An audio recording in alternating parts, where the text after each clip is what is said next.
George and I have been, part of the blues scene for quite some time now. We've both had similar influences. We both can play a shuffle, which I think is an essential part of any blues drummer's repertoire. So we all have a different spin on it, but today we're going to just go through some influences. We're going to play a few songs. We're going to talk about our journey. We're going to have a few demonstrations, and we'll go from there. And it's great to see some kids here too. Yeah, Awesome. great. Yeah, any questions as well, but just fire them out. It'll make our job easier.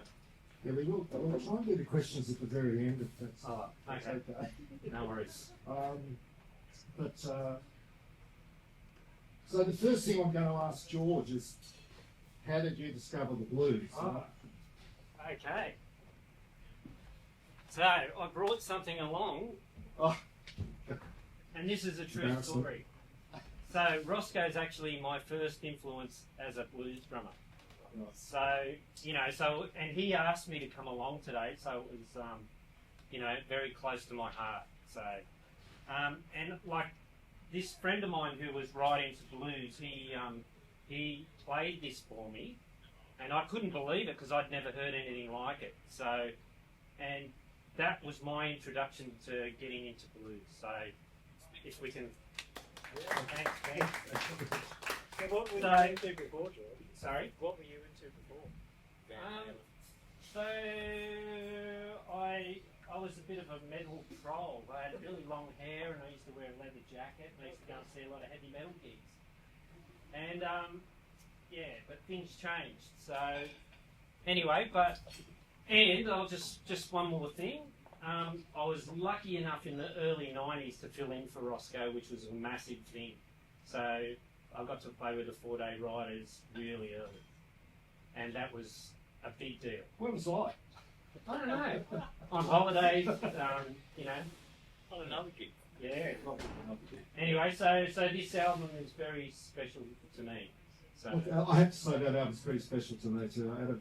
I think I've been involved in something like 8 or 9 albums of the Riders, and that one ticks all the boxes for me. It's my go-to for a mix. People ask me, what's a great mix on a record, and I'll say go to that because it's just a fabulous mix. yeah, and it was that Before an album? It was an album. Well, I think we were the last band ever to record there, and they had this beautiful old Neve desk. I remember we did. It was one take on everything except for the first track, which was the killer. Everything's going to be all right. We had such a great groove on it, and we got back to the control room, and the engineer said, I forgot to press the start button. So we had to do it again, and it was never the same. It was still good, but it was the first take was just, it just had a killer swag about it. So, Yeah. When you say that a good mix, are you saying a good mix of songs or a good mix in the way that it was mixed? Good. The way it was mixed mixed by a guy called Colin Freeman, who was a house engineer there. Had a very, a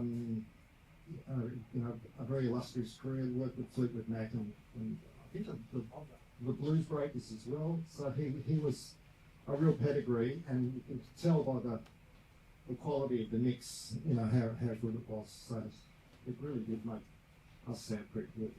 Yeah. No, it does. It sounds fantastic. And, but it was so good to me to be influenced by an Aussie blues band as well, I thought. So anyway, the Writer's Digest. It's George. For me, I think, growing up, my first take was, I went through the Led Zeppelins and the Black Sabbaths and Deep Purple. In fact, I've got my snare signed by Ian Pace, another lefty. So it wasn't really till the early 70s I discovered the blues, and it was through bands before I even started playing. Was the 4-day Riders.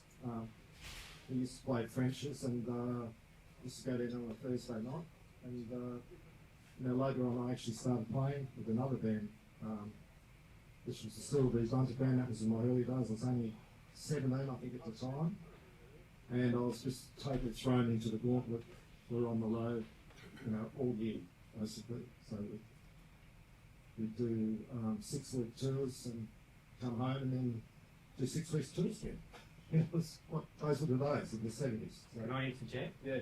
So the first live gig I ever went to was, but it's not Rosscoe, but it was the Celie Bunter Band at Greenfield Tavern out near Smithfield. Right. So, yeah. I think my first live show I went to was Ayers Rock, and I discovered this guy on drums called Mark Kennedy, which just blew me away and still does. One of the great Australian drummers of all time. So, not a blues drummer, but just an incredible drummer. So, if you haven't checked him out, you should try and check him out. He lives in Melbourne and still playing actively around. Yeah. So from those early rock records, I discovered people like John Mayall, the Blues Breakers. I was fortunate enough with Celie to be doing support with them for 6 or 8 weeks in the 70s. And so, I learned a lot from those calibre of playing. Also with Canned Heat, did a lot of tours with them as well as a support band. And, I was just a young kid just watching every move. In this case it was Frito Di Luparo on drums, and with John Mayall it was Psycho Richardson, who was like Tina Turner's drummer for a long time, and then later became Albert Collins' drummer, which we kept contact with. And just a hell of a nice guy. And Larry Taylor was playing bass, who I got to meet, and he was a hell of a bass player, a hell of a great guy too. So very fortunate to meet those guys when I was really young. Probably too young to really understand how good they really were.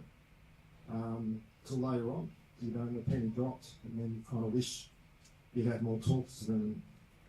But the stuff that I learnt off them was just it's all that stuff of you just watch, you listen, and eventually it just comes out. You start playing something that they've done, even though you might think it's yours. So when you sort of go back and realise no, it's not really mine, it's theirs. So. But so that was my journey for talking about getting into the blues, really. So yeah. Now, George, can I ask you some questions? Yeah. Oh, can I say another thing? Yes. One of the other things I wanted to say about Rosscoe is that he has his own style, and if I hear a record that he's played on, I know it's him. And I don't hear that with many players these days. And I don't know if it was because he found his own way. It probably is, isn't it? Well, for me, doing this today is I'm in really uncharted waters because I'm self-taught. I've never had a lesson. In a lot of cases, I don't feel like I have the right to really be here, because of the fact that I haven't. I'm not technically trained. I just do my own thing, and I've been doing it for a long time. So, for better or worse, that's what it is. It's a Rosscoe shuffle, and some people like it, and other people don't. So, I love it. Yeah. No, that's fantastic. We'll get it right one day. Yeah, well, the thing for I think Rosscoe feels the same way. We feel like we're just part of a community, which is, the Sydney blues and roots scene. And we do feel like we've got something to offer. A lot of drummers would probably look at what we do and think it's very simple, but, and it probably is, but, we've managed to keep very busy, with a lot of really good blues players. And there's a reason for it, and it's about creating a great foundation for those guys to do what they do. So, you never look down on something that's very, very simple but played really well. Do you know what I mean? So, and that's what I base my playing on, and I never try and put in some fill that's going to impress somebody because I'll get the sack from the band. So yeah. Anyway. Yeah, I mean I agree with that. It's all about what you don't play, and you must have heard that term before. It's what you don't play that makes you better than the rest. It's being able to identify that though. But sometimes, some of my favourite things in music can be just one note. Miles Davis, so what? The drummer with just one cymbal at the beginning of that song is enough to send you into the shivers. It's incredible. So, and there's other pieces of music where there might be just one piano note that does the same thing. So it doesn't have to be a thrill, to get into it. It can just be one thing. It's just all a matter of where it's put that can do the goods. So that's important too. Very important. Also, too, the other thing we're going to talk about today is, the do's and the don'ts, I guess. As we're on that topic now, what to do when a soloist is playing, or what to do if you've got multiple soloists. And just say, for example, there's playing with a guitar player and there's a keyboard soloist. What is the guitar player doing when the keyboard's doing the solo, and what are you doing to accompany them? You don't just always sit on the tonic. There's little things you can do. I've got a good demonstration of that we can play later on, of something I did with Chris Kane last year, and it's really good, to hear this stuff back and think, this is really cool. You're really locking in. You're doing these little fills together, and it's really important in a song. You've really got to be listening to what's going on around you. So. Yeah, if you could agree with that. George, playing with I can talk about that as well. One thing, I've been very lucky to play with some great guitar players, and one thing that always sticks with me is about when a guitar player's soloing is not getting in the road, and basically putting the icing on the cake. So being inspired to play something by his solo, and so and I think that's helped, and I love guitar solos, by the way, and I think that's helped. So but knowing I don't think about what you're going to play, just let it happen. And so they may start to build, and you just put the icing on the cake basically, and or create momentum to go into the next 12 bar of solo. Basically.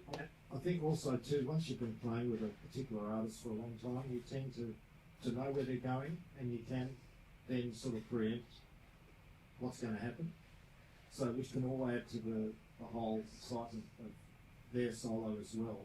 I mean, the things not to do is don't preempt something you really don't know what's going to happen, because it can be a disaster. So, and I believe me, I've had a few of those egg in the face moments myself. So some long drives home after the gig. Yeah, definitely. And I was sorry. While we're talking about that, it's funny. I did a festival at Tumut last weekend with Ray Beadle, and he started a song, and I looked at the bass player and I thought, am I on the other side of the beat, basically? Yeah. But because I know him so well, it's funny, I started to look at his feet. So this is another thing, knowing how the MD of the band feels things. Yeah. So lucky enough, Ray's on the 1, 2, 3, and 4. So I quickly looked around, looked at his feet, and went, oh shit, I'm on the other side of it, and then I adjusted. And but I can tell you, I have made that mistake where coming in, because when a guitar player would start a feel, it's sort of open to interpretation of where he's starting, because he could start on the end of 4, which is just before the 1. So he's just like, if it's especially in funky music, because you can do it anyway. So anyway, that's something that I actually find a lot of guitar players actually with their feet play the four, not the one. Oh, there you go. I don't know why that is.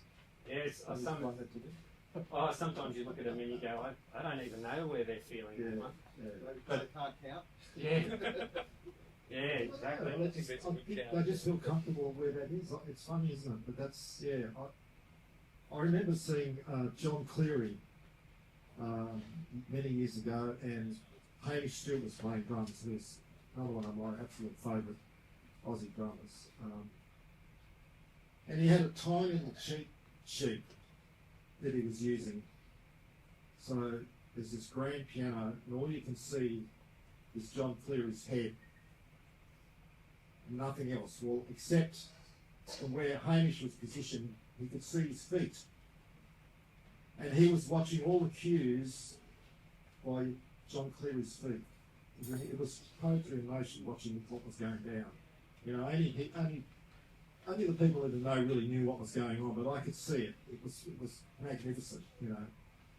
He was just watching the feet of John Cleary with all the cues. So, yeah, but he could find the one. Yeah, so, yeah. It's important to watch the feet. Yeah. Stories. Yeah. So what else are we going to talk about, George? Should we go into... Oh, I can't see. I haven't got the glasses, mate. Ah, well, I've talked about discovering my shuffle, which was discovering Rosscoe. Okay. So, do we want to just talk about other influences? Or look, the shuffle that did it for me. You know, we talked about earlier on. You know, I went through the Led Zeppelin phase. I mean, I would have been 15 or 16, I guess, at the time. And then I started discovering the blues, and it was really because of bands like the Florida Riders, and who else was around there? There was Don Hopkins, Johnny Gray, and the House Rockers. Fantastic. You know, there was a great scene going on back then of the blues. But then I discovered, you know, some real authentic blues. You know, people like Muddy Waters, B.B. King, and then when I joined the Celie Bunter band, I discovered James Cotton, a harmonica player, who had this unbelievable band with him. And the shuffle, there was just one shuffle after another, but it was just relentless. It was unbelievable. And there was a guy called Kenny Johnson, nicknamed Kenny Snake Eye Johnson, and a bass player, Charles Cornice. Charles Cornice later went on to play with Peter Green and a few other people. Kenny Johnson he sort of hung around the Chicago scene for a while, but died really early. I think he was late 40s, something like that, which is a little shame. But he was an incredible drummer. I mean, the shuffles, I mean, we'll play some stuff of his shortly, and it's just incredible, you know, what he does. I've never heard anybody ever again that can play like this guy. I mean, I've spent, you know, 40 years trying to do it, but just can't seem to do it. And then you discover all the other great shuffle players, Richard Innes. As I mentioned, I did these tours with supporting tours with John Mayall, and Larry Taylor was the bass player who gave me an album with this band called Polytic Fats. And, discovered, you know, that album and the rhythm section, you know, Larry and this guy called Richard Innes, who was just incredible. I just couldn't believe what I was hearing, to be perfectly honest. It was amazing. So yeah, you mentioned Larry Taylor, and him and Richard Innes together to me was like the ultimate rhythm section. Yeah. And the other thing which I wanted to mention is it's so important that everyone's on the same page. It's basically, like with blues fields, you could go into a gig thinking you're going to play this field, but it's a team effort. Yeah. And so if the bass player's not right, or the right guy, what you've been learning at home, and you get to the gig and you'll go, oh, that didn't feel right. So, which was going back to Richard Innes and Larry Taylor, which Larry Taylor was in Canned Heat, and he was in Tom Waits' band, and so and he was an upright player, and so the important thing with bass players and drummers was being on the same page, and a lot of those bass players, like with playing a shuffle, a lot of the upright players would be just playing 4 notes to the bar, basically, but it was really on. Yeah, and one of the things we emphasise there is the bass player, to play a good shuffle, needs to be on the beat. So my natural thing, and I think George's natural thing, is to sit back, we're just off the beat slightly. And if the bass player's playing on the beat, right on the money, then there's this elastic that you create by being the backbeat on the backbeat. And the drummer can actually change that whole dynamic by how he plays, particularly if he's doing a shuffle. If he starts playing the double notes on the shuffle, you can sneak the beat forward a fraction closer to where the bass player is, and it creates this tension that's really absolutely amazing. And it particularly works on a really up-tempo swing shuffle. When you're really hooting along, it can be quite dynamic. You know, you'll turn around and go, what the hell is that? Yeah. So, and I think that's all that sort of stuff's come out of the jazz scene too. There's some terrific jazz players that started playing shuffles way before the blues guys did, and I think naturally, you know, it's all connected. So, yeah, for sure. Yeah. All right. Any other influences for you, George? Well, I probably, obviously my influences were different to Rosscoe's, though Rosscoe influenced me and he was influenced by other people. But after the 4-Day Riders, I really got into Stevie Ray Vaughan, and Chris Layton was like a big influence, and from there I sort of went into Fran Christina, who played with the Fabulous Thunderbirds, which Stevie Ray Vaughan's brother, if you don't know, was the guitar player in that band, Jimmy Vaughan. And his solo stuff as well, later on, became a big influence to me as well. But so those guys were a big influence. So, and that was actually really popular in the 80s. And like Stevie Ray Vaughan really brought the blues back into, you know, or made it popular again, you know. So, and like he made such a big impact. And well, he made a big impact on me and lots of other people. So, and I mean, you know, I suppose every blues guitar player at that time was playing Stevie Ray Vaughan stuff. So, you know, I think a lot of people got sick of it, I think. But I've recently been doing a Stevie Ray Vaughan tribute with a guy called Bryce Cohen, who's a Cronulla guitar player, and he's fantastic, and it's been great revisiting all that stuff because it's all in here, and it's great to you know, to be playing that stuff, and he's great. So anyway, we'll do a demo on that later on you know, what he calls the drag. You know, how he plays the shuffle. It's quite a fascinating thing. I mean, I remember going to a workshop in Memphis, and I think his name, Rosscoe.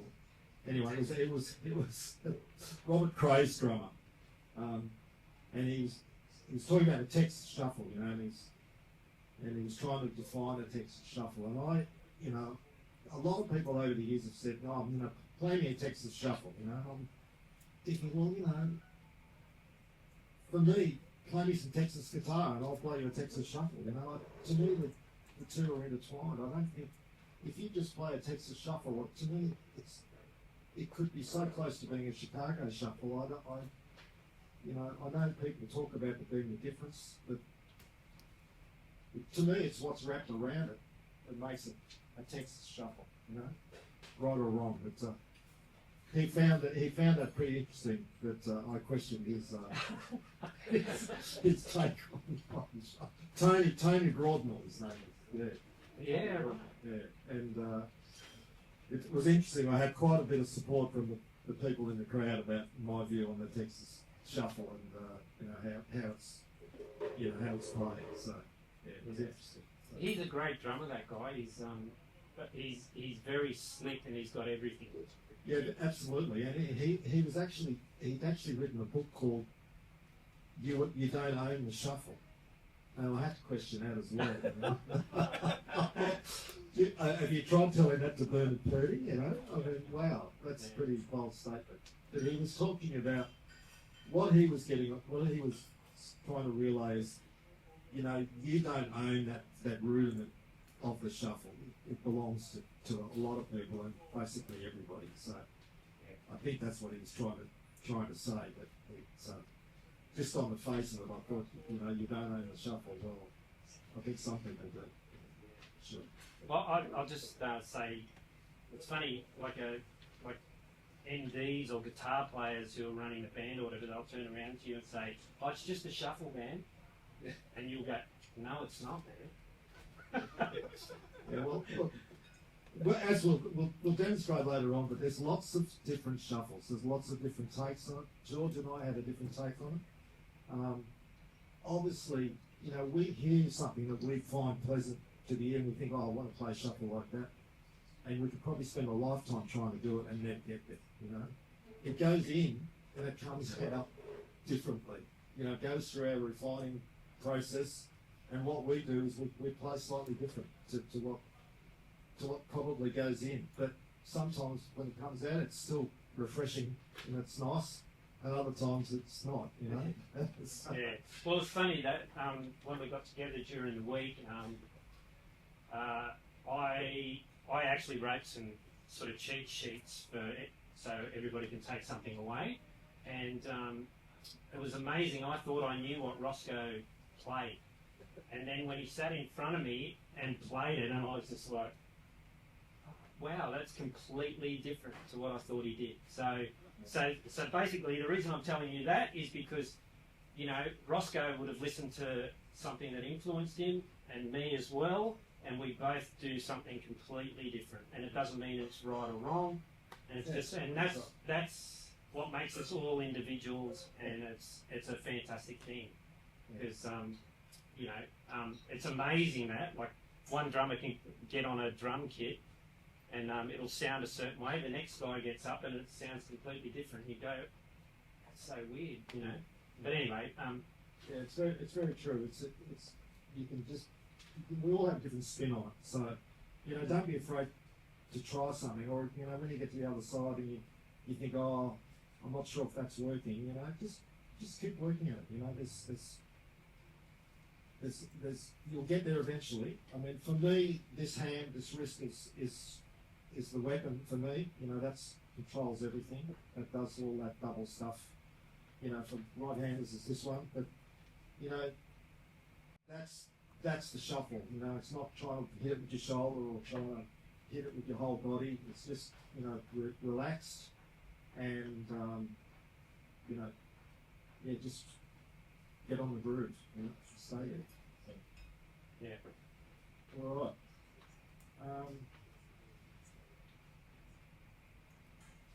So does anybody want to know, like, any background of what we've, like, you know, what we've done, what we've recorded, or do you want us to move on, or because I mean, hopefully we're not boring you guys. Okay. Well, look, should we go through some hat music? Yeah. Do you want to, you know, play some stuff that you've recorded, Rosscoe, and show? We can do that. Yeah. Yeah. Look, there's a good one.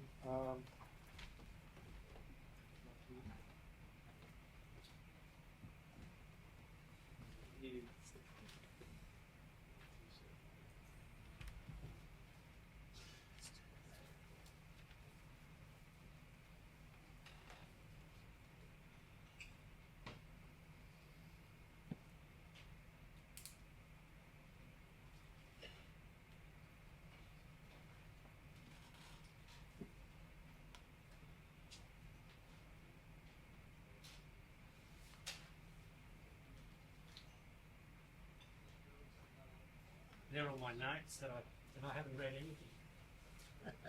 Never.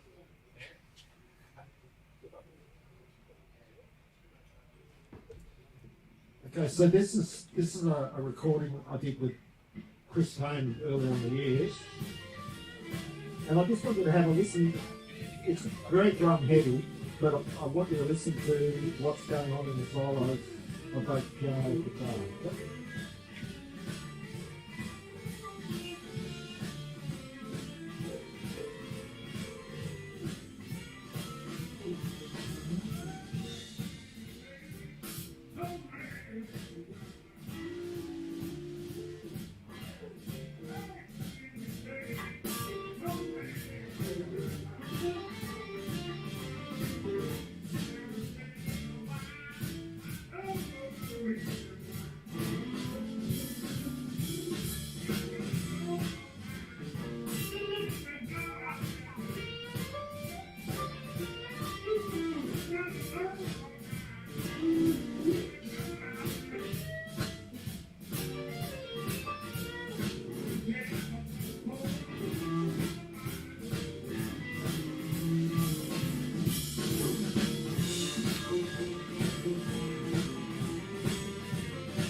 So that was recorded just for Zoom for a show in Melbourne last year.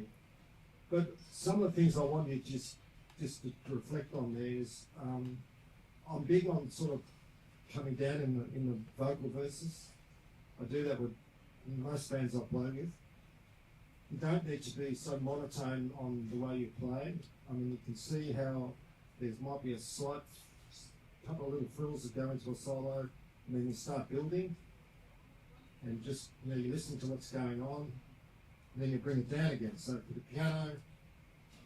piano solo was right back, stripped back down again. In fact, I wasn't playing hi-hat at all in that shuffle there. It was just on the snare. It's just, I find doing that, you can get it really low down.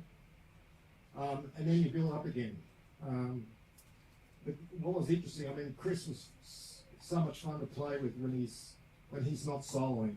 I mean, he's fun to play with anyway, but he's just playing these great little licks all the time, which is just like a little horn section, you know. And it's great when you catch them with him. It's fantastic. So they're the sort of things you need to listen to, you know, when it's all part of big ears when you're playing, and then you build it up again, you know, and then out. But all the time you got to try and keep the groove together, yeah, and not get too excited, you know. And who are you looking at, Rosscoe? Well, eyes front. Yeah. You're watching the guitar player and anything, you know, he wants to pull. So, I mean, Chris was big on coming down. You got a big flap on the one, you know, a big flat. You just hit the one and go really quiet, particularly on his slow blues we used to do with him. You know, I was just playing cross stick and very little hi-hat.